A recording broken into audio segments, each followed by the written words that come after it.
வணக்கம் மக்களே. Last year தி சப்ஸ்டன்ஸ்ன்னு சொல்லி ஒரு பாடி ஹாரர் படம் பட்டையை கிளப்புச்சு. ஸோ அதே ஜானரால வந்திருக்கக்கூடிய இன்னொரு அட்டகாசமான படம் தான் தி அக்லி ஸ்டெப் சிஸ்டர். ஸோ இந்த படம் இந்த வருஷம் மார்ச் 7 2025 இப்போ ரிலீஸ் ஆயிடுச்சு. இந்த படத்துக்கு தமிழ் டப்பிங் இப்போதைக்கு அவைலபிளா இல்லை, மேபி ஃபியூச்சர்ல எதிர்பார்க்கலாம். அதே மாதிரி இந்தியாவில் எந்த ஒரு ஓடிடிலையுமே அவைலபிளா இல்லை.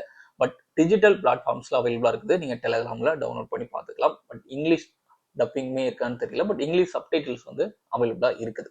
ஸோ இந்த படத்துல எக்கச்சக்கமான அடல்ட் கண்டென்ட் இருக்கு. ஸோ இதை நீங்க ஃபேமிலியோட பார்க்க முடியாது. அண்ட் இது ஒரு பாடி ஹாரர் படம் அப்படின்றதுனால நிறைய சென்சிட்டிவான சீன்ஸுமே இருக்கும். அதையுமே மனசுல வச்சுக்கோங்க.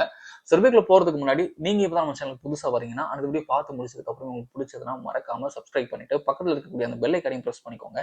இப்ப நம்ம ரிவ்யூக்குள்ள இருக்கலாம். இந்த படத்தோட கதை, ஹீரோயின் எல்விராவோட அம்மாவான ரெபேக்கா பணத்துக்காக ஒருத்தரை கல்யாணம் பண்ணி வராங்க. பட் கல்யாணம் பண்ண அன்னைக்கே அவர் இறந்து போயிடுறாரு. பட் அதுக்கப்புறம் தான் தெரிய வருது அவர்கிட்டயும் பணம் இல்லைன்னு சொல்லிட்டு. அவருக்கும் ஒரு பொண்ணு இருக்காங்க. இப்போ ரெபேக்காவுக்கு 2 பொண்ணு இருக்காங்க. அந்த டைம்ல அந்த ஊர் பிரின்ஸ் அவருக்கான பொண்ணை தேடுறதுக்கான ஒரு ஃபங்க்ஷன் வைக்கிறாங்க. அந்த ஃபங்க்ஷன்ல நிறைய பொண்ணுங்க கலந்துக்கிறாங்க. இதுல ரெபேக்கா தன்னோட பொண்ணான எல்விராவையும் கலந்துக்க வைக்கிறா. பட் பேசிக்கா எல்விரா அழகா இருக்க மாட்டா, ரொம்ப அசிங்கமா இருப்பா. இப்போ பிரின்ஸை கல்யாணம் பண்ணாதான் இவங்களோட லைஃப் ஸ்டைல் மாறும் அப்படின்றதுக்காக எல்விராவை அழகாக்குறதுக்கு அவங்க என்னென்ன விஷயங்கள்லாம் பண்றாங்க.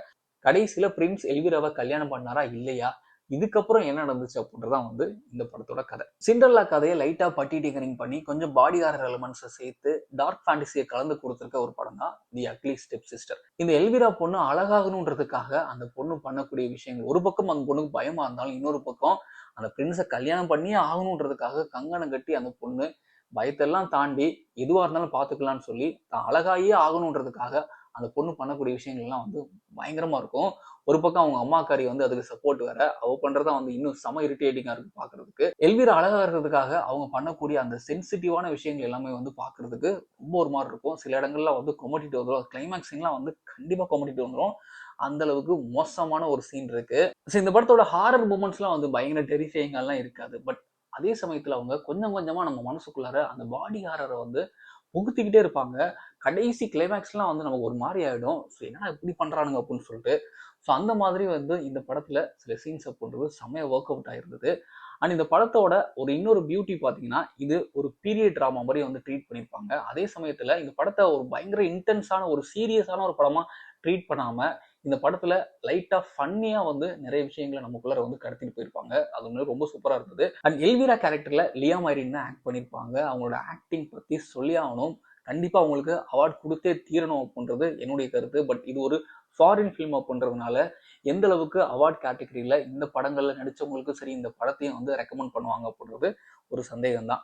பட் இவங்க படத்தோட ஆரம்பத்துல இருந்து கடைசி வரையும் செம்மையான ஒரு பெர்ஃபார்மன்ஸ் கொடுத்துருப்பாங்க. அதுவும் ஃபைனல் சீக்வன்ஸ்லாம் வந்து சான்ஸே கிடையாது. அந்த பெர்ஃபார்மன்ஸ் அப்படின்றது அவ்வளோ லைவ்லியா இருக்கும். ஸோ அந்த மாதிரி ஒரு சீனை வந்து பண்றது வந்து சாதாரண விஷயம் கிடையாது. செம்மையா பெர்ஃபார்ம் பண்ணியிருப்பாங்க. ஸோ இதுக்கு முன்னாடி அவங்க பெருசா படங்கள்ல நடிச்ச மாதிரியும் வந்து நான் பார்த்தது கிடையாது. பட் வேற லெவல் ஒரு ஆக்டிங். அதே மாதிரி சப்போர்ட்டிங் கேரக்டர்ஸ் நடிச்ச எல்லாருமே வந்து செமையா நடிச்சிருந்தாங்க. எல்லாருக்குமே ஒரு நல்ல ரோல் அண்ட் எல்லா கேரக்டர்ஸையும் நல்லாவும் எழுதியிருந்தாங்க. அண்ட் படத்தோட சினிமாட்டோகிராஃபி அண்ட் எடிட்டிங் ஒர்க் எல்லாமே வந்து அட்டகாசமா இருந்தது. செம டெக்னிக்கலான ஒரு படம் தான் வந்து இந்த அக்லி ஸ்டெப் சிஸ்டர். ஸோ இந்த படத்தோட பேசிங் மட்டும் கொஞ்சம் நிறைய பேருக்கு பிரச்சனையா இருக்கும். படம் ஆரம்பத்துல எல்லாம் வந்து கண்டிப்பா ஸ்லோவா தான் போகும். அந்த பேசிங் அப்படின்றது கொஞ்சம் கொஞ்சமா தான் பில்ட் ஆகும். ஸோ அதையும் நீங்க மனசுல வச்சுக்கோங்க. தி சப்ஸ்டன்ஸ் படம் அளவுக்கு பரபரப்பான ஒரு திரைக்கதை அப்படின்றது இந்த படத்துல கிடையாது. ரொம்ப ஒரு ஸ்டெடியான ஒரு பேசிங் தான் வந்து இந்த படத்துல இருக்கும். கொஞ்சம் கொஞ்சமா தான் வந்து இந்த படத்தோட அந்த பாடி ஹாரர் எலமெண்ட்ஸ் நமக்குள்ளார கடத்துவாங்க. பட் படம் பார்த்து முடிக்கிறப்போ ஒரு திருப்தியான படம் பார்த்தோம் அப்படின்ற ஒரு ஃபீல் வந்து கண்டிப்பா கொடுக்க தான் செய்யுது. ஸோ இந்த படத்துக்கு IMDb ரேட்டிங் பாத்தீங்கன்னா 10க்கு 7. என்னோட ரேட்டிங் வந்து 10க்கு 7.5 கொடுப்பேன். ஸோ நீங்க இந்த படம் பார்த்து உங்களுக்கு பிடிச்சது அப்படின்றது வந்து கமெண்ட்ல மறக்காம பதிவு பண்ணுங்க. மற்றும் ஒரு சூப்பரான வீடியோ சந்திக்கிறேன். நன்றி.